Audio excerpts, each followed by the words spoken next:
La ville de Tuliar est privée d'électricité depuis hier jeudi vers midi, 3 jours après que le président ait promis que la population malgache ne connaîtrait plus les difficultés vécues l'année précédente. Les responsables de la Jirama ont expliqué cette panne par un retard dans la livraison du carburant nécessaire. Les candidats de l'opposition à travers le pays ne doivent pas tolérer les fraudes électorales. Il faut défendre le choix des électeurs et empêcher que les prochaines élections, notamment celles des sénateurs, ne soient entachées de la même manière, a souligné le parti Ilmada. Dans l'actualité internationale, le Zimbabwe a officiellement aboli la peine de mort après que le président ait promulgué une loi qui commue en peine d'emprisonnement les condamnations d'une 60aine de condamnés à mort.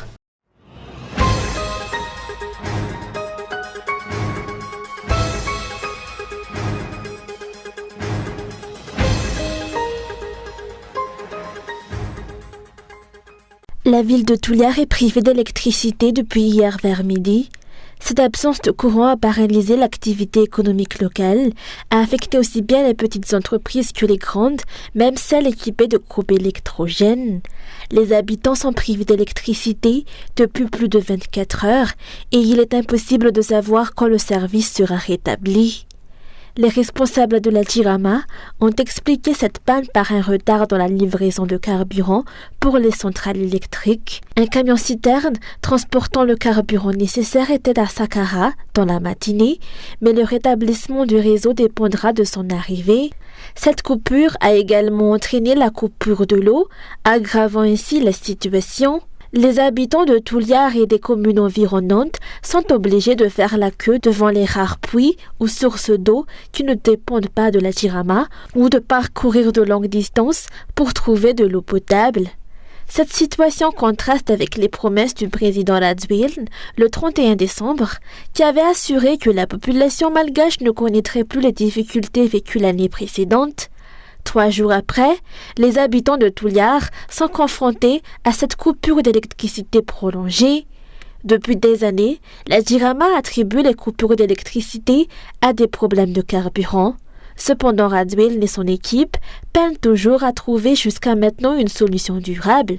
Malgré les signes précurseurs d'une baisse imminente des stocks de carburant, les responsables tardent à réagir. Rappelons qu'une augmentation des prix du carburant est prévue probablement dès février en raison des accords avec le FMI.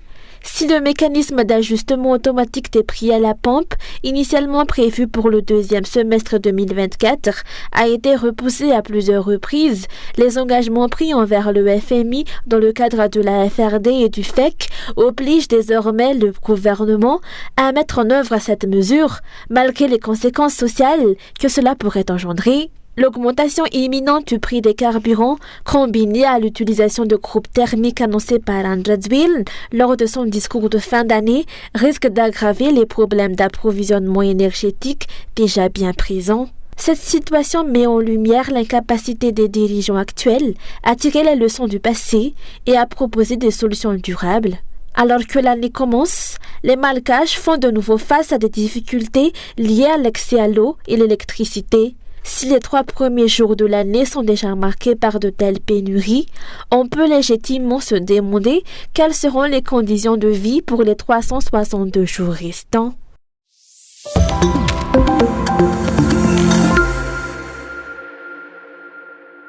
Si les candidats de l'opposition à travers le pays tolèrent les fraudes électorales, celles-ci risquent de devenir la norme à Madagascar.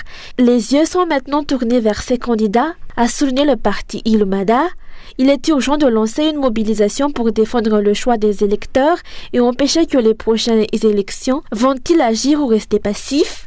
Il est urgent de lancer une mobilisation pour défendre le choix des électeurs et empêcher que les prochaines élections, notamment celles des sénateurs, ne soient entachées de la même manière.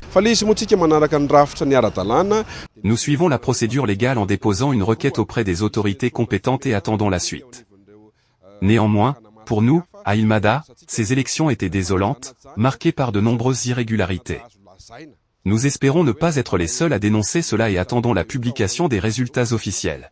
Tous les participants accepteront ces résultats. Le parti Ilmada a également dénoncé un complot électoral entre le pouvoir en place et la CENI, tant pour les législatives que pour les municipales. Le parti au pouvoir a tout mis en œuvre pour obtenir une majorité absolue à l'Assemblée nationale et vise désormais à contrôler le Sénat. Toutes les parties prenantes, qu'il s'agisse de la société civile, des politiciens ou des citoyens, se demandent comment seront les prochaines élections si la préparation des élections communales a été menée de cette manière. N'oublions pas que ce sont les grands électeurs qui éliront les sénateurs de Madagascar. De nombreux paramètres entrent en jeu. Déjà cette année, nous allons accueillir le sommet de la SADC. Face à ces enjeux, comment ne pas penser que ce régime et ses partisans ne feront pas tout pour obtenir la majorité des maires et celle de la Chambre haute, mais alors même que le processus électoral sénatorial n'a pas encore commencé, pour nous les sénateurs seront mal élus, car les élections n'ont pas de base solide. Les sénateurs doivent faire preuve d'une grande expérience et de sagesse, car ils jouent un rôle crucial dans la vie politique, ce qui rend leur élection d'autant plus importante. En plus de superviser les collectivités régionales décentralisées, ils conseillent et surveillent également les actions du gouvernement.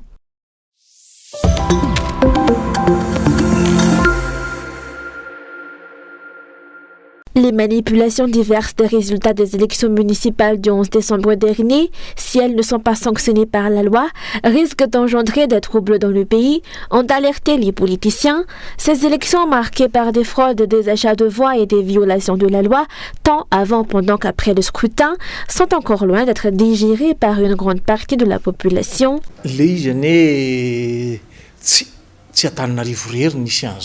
Les irrégularités électorales ne se limitent pas à Antananarive, mais concernent presque l'ensemble du territoire malgache.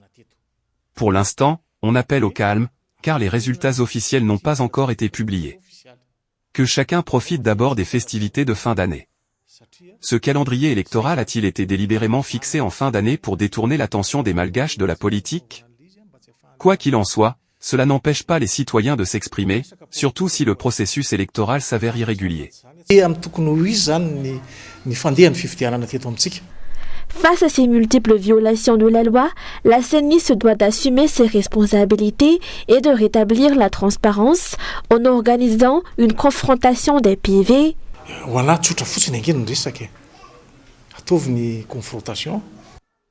Pour moi, c'est simple, il faut procéder à une confrontation. Ne pas le faire alimente les doutes.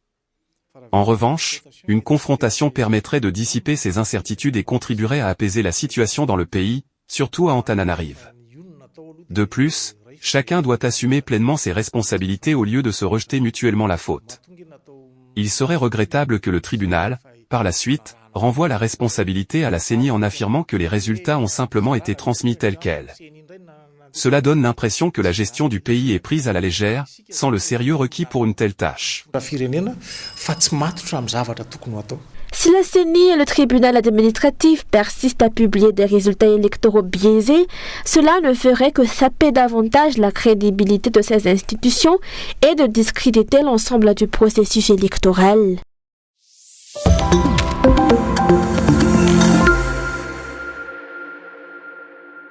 Les dirigeants promettent l'autosuffisance alimentaire, mais ignorent les besoins des 85% de la population qui dépendent de l'agriculture et peinent à accéder aux infrastructures, aux semences et aux engrais nécessaires. Pour que Madagascar se développe, il est impératif que les autorités rétablissent la priorité à l'agriculture et à l'élevage en soutenant activement les producteurs, a souligné le député Ramilson Noumenzanaaj, alias député Mili.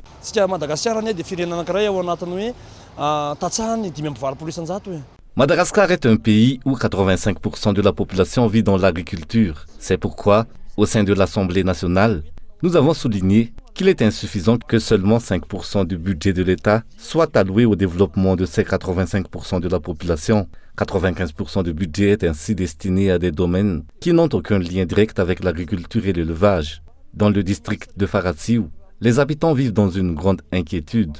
De nombreuses rizières n'ont pas encore été repiquées et certains attendent la pluie car les quelques précipitations en fin d'année n'ont pas suffi à achever les travaux de repiquage. C'est pourquoi nous lançons l'appel que si nous voulons réellement développer Madagascar et atteindre l'autosuffisance alimentaire, Il est impératif de reconsidérer le secteur agricole. Nous devons d'abord privilégier la culture et l'élevage.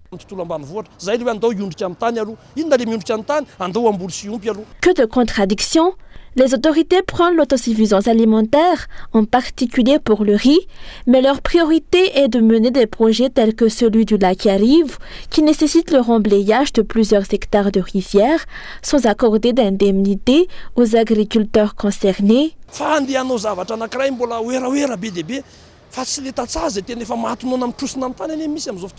Les dirigeants semblent encore privilégier des projets de prestige, négligeant les agriculteurs déjà à terre et qui meurent de faim.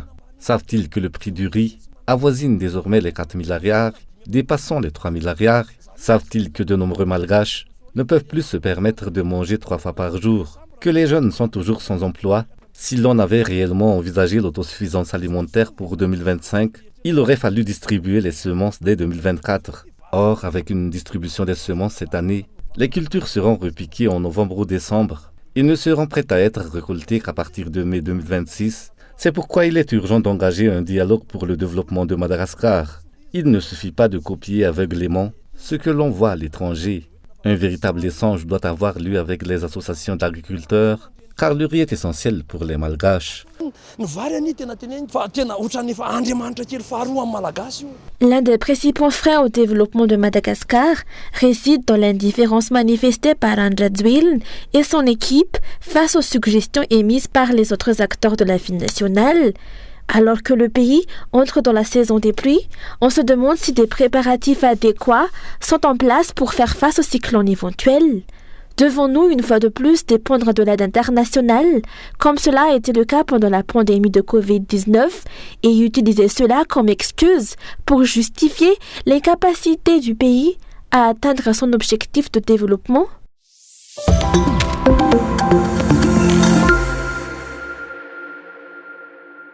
Les individus sans scrupules et les chercheurs d'intérêt personnel gangrènent les sphères du pouvoir à Madagascar, ce qui explique le manque de redevabilité des dirigeants envers le peuple. C'est cette situation qui a conduit Madagascar à l'état actuel. Selon les analystes politiques, le pays est riche en ressources naturelles, mais ces richesses profitent principalement à une minorité. Il n'est donc pas surprenant qu'il n'y ait plus de confiance entre le peuple et ceux à qui il a confié le pouvoir. Lorsqu'il n'y a pas de confiance, une vérité peut être perçue comme un mensonge. C'est là le principal problème du pays.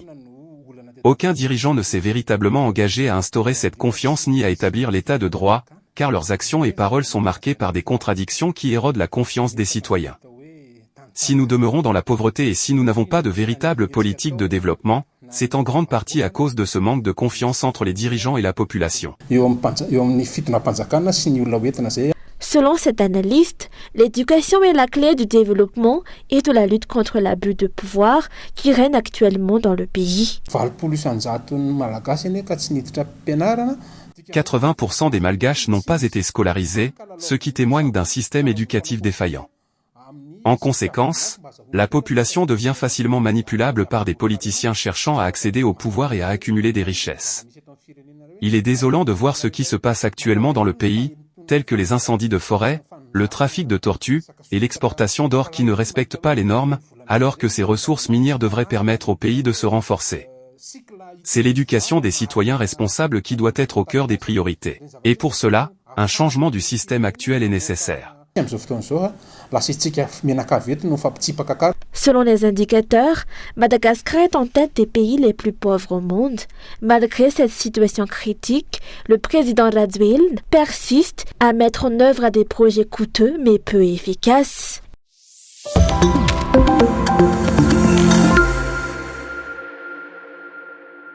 Aucune mesure efficace n'a été prise par les dirigeants pour enrayer la hausse continue des prix et protéger la population, ont dénoncé les défenseurs des droits des consommateurs.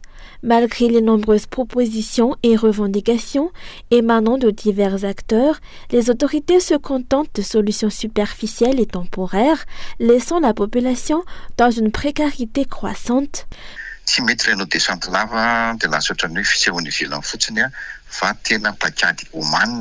Multiplier les descentes sans cesse ne suffit pas, cela ne relève que du paraître. Il faut une stratégie bien pensée et préparée.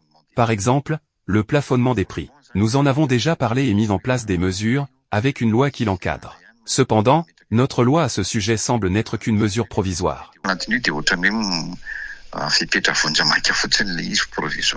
Le régime actuel fait preuve d'une indifférence totale face aux souffrances de la population et ignore ses préoccupations. Il est donc certain que l'inflation continuera de s'aggraver.